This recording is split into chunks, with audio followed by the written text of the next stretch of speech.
সে অনেকদিন আগের কথা। সুন্দরবন জঙ্গলের শেষ প্রান্তে, জঙ্গলের এক কোণায় একটি গাছে বাসা বানিয়ে থাকতো একটা টুনি। এবং সে টুনি পাখিটি ছিল দুটি ছানা। ছানাগুলো সুন্দর ও বুদ্ধিমান। টুনি তার ছানাগুলো নিয়ে অনেক টেনশনে থাকতো।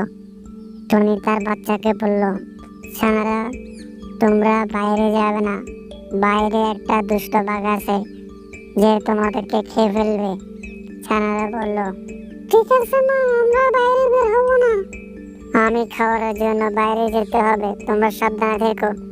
খাবার খুঁজতে খুঁজতে একটা ডালে বসলো টুনি। এমন সময় সে দুষ্ট পাখি এসে বলল, ওরে পাখি, তোকে আজ খেয়ে ফেলবো। টুনি এসে বলল, ঠিক আছে, কিন্তু তুমি তো আমাকে ধরতে পারবে না, কারণ আমি আকাশে উড়ে চলে যাব। বাঘ লজ্জায় চুপসে গেল। সে পাখি টুনি আকাশে উড়ে গেল।